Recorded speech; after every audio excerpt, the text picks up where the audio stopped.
안녕하세요, 건축 디자이너입니다. 오늘은 간단하게 일러스트를 이용해서 산포 브러쉬를 한번 만들어 보도록 하겠습니다. 우리가 흔히 했던 노가다 작업을 굉장히 빠르게 할 수 있는 점에서 제가 이 기능을 알려드리려고 합니다.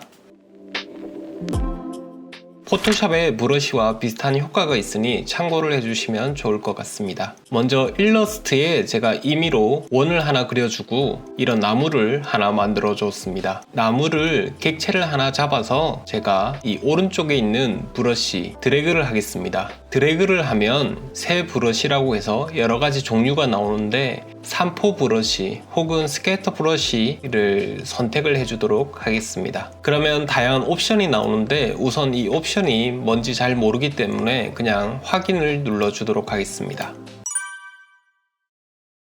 그럼 여기 오른쪽에 보면 산포 브러쉬가 지금 하나 만들어졌죠. 이것은 그냥 브러쉬와 똑같은 역할을 하는데요. 제가 B를 눌러서 한번 그려주도록 하겠습니다. 이렇게 그려주면 포토샵의 브러쉬 효과와 비슷하게 나오는 것을 볼 수가 있죠. 이 오른쪽에 있는 산포 브러쉬를 더블 클릭을 해주면 옵션을 바꿔줄 수가 있습니다. 고정이라고 되어 있는 것들을 임의 혹은 랜덤으로 바꿔주도록 하겠습니다. 이 세 가지를 랜덤으로 바꿔주고 치수를 바꿨는데도 이 왼쪽에 보이는 화면처럼 움직이지 않는다면 미리 보기를 클릭을 해주면 됩니다. 크기는 크기의 사이즈를 현재 등록한 브러쉬가 100%라고 한다면 이것을 몇 %에서 몇 %로 커질지를 지정해 주는 겁니다. 기본적으로 이 크기가 너무 많이 작아졌다가 커졌다고 하면 그것을 범위를 측정하기 어렵기 때문에 최대 크기를 보통 100% 정도로 두고 이 가장 작아지는 크기를 한 40% 정도로 설정해 주도록 하겠습니다. 두 번째는 간격인데요.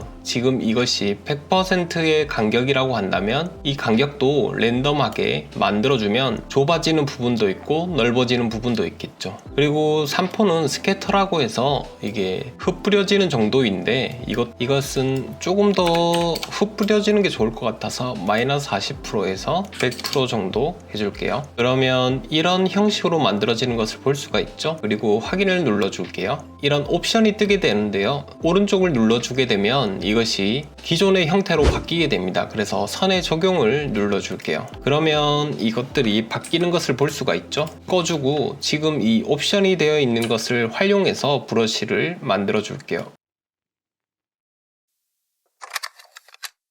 그냥 몇 번을 회전을 했는데 굉장히 알맞은 그런 브러쉬가 만들어지게 되었죠. 여기에서 사이즈를 조금 줄여줄 수도 있어요. 근데 사이즈를 줄이면 지금 라인이 수정이 되었기 때문에 이 크기들이 마음대로 바뀌는 것을 볼 수가 있죠. 그런데 저는 이게 마음에 든다고 한다면 여기에서 다 드래그를 한 다음 오브젝트에 들어가서 모양 확장을 눌러줍니다. 한 라인들이 그룹으로 되어 있는데요. 여기에서 필요 없는 나무들을 지워주면 됩니다. 그리고 좀 필요 없는 것들을 이동을 하면 이런 형태로 만들어 줄 수가 있겠죠. 이게 바로 산포 브러쉬를 활용한 방법이었습니다.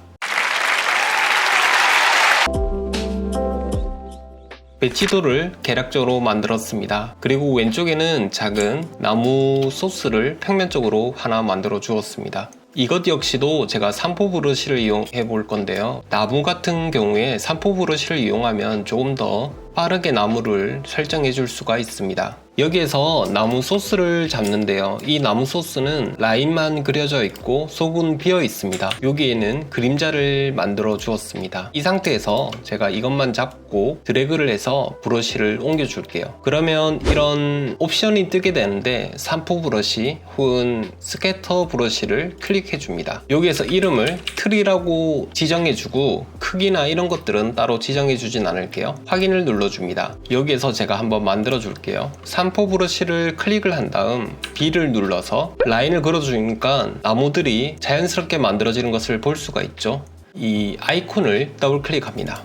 그리고 크기를 만들어 주는데 예를 들어서 크기를 60% 정도로 해주고 이 배치도를 봤을 때 최대 크기를 100%보다 조금 더 큰 크기를 만들어주면 좀 더 좋을 것 같아요. 한 130%? 가끔 조금씩 겹치는 것도 좋을 것 같아서 150% 정도 만들어주면 이런 형식으로 만들어질 수가 있죠. 3포 정도는 이 라인에서 왔다 갔다 하는 그 정도의 치수를 나타내기 때문에 그냥 마이너스 50에서 50% 정도로 만들어 줄게요. 그리고 확인을 눌러줍니다. 그 다음 선의 적용을 똑같이 눌러줄게요. 기존에 만들었던 라인을 하나 지워주고 제가 여기에서 라인을 그려줄게요. 한 번, 두 번. 여기에서 라인이 너무 겹쳐 있다고 생각이 들면 V를 눌러서 얘네들을 살짝 옮겨줘도 되죠. 그리고 여기에서 만약에 라인이 마음에 안 든다고 한다면 바꿔주고 싶잖아요. 그런데 이 A를 눌러보니까 점들이 너무 많다고 생각이 들 때는 Shift R을 눌러주면 여기에서 변형 도구가 나옵니다. 이 변형 도구를 더블 클릭을 해준 다음 브러쉬의 크기를 조금 키워줍니다. 300픽셀 정도로 만들어주고 확인을 눌러줄게요. 원형이 만들어진 것을 볼 수가 있고 제가 이것을 잡고 드래그를 해주면 이런 형태로 조금 보정을 해줄 수가 있습니다. 그리고 또 라인을 이렇게 만들어줄게요. 자, 이렇게 만들어주면 굉장히 빠르게 나무들을 배치해 줄 수가 있습니다. 그냥 쓸데없는 시간을 굉장히 줄일 수 있다는 장점이 있죠.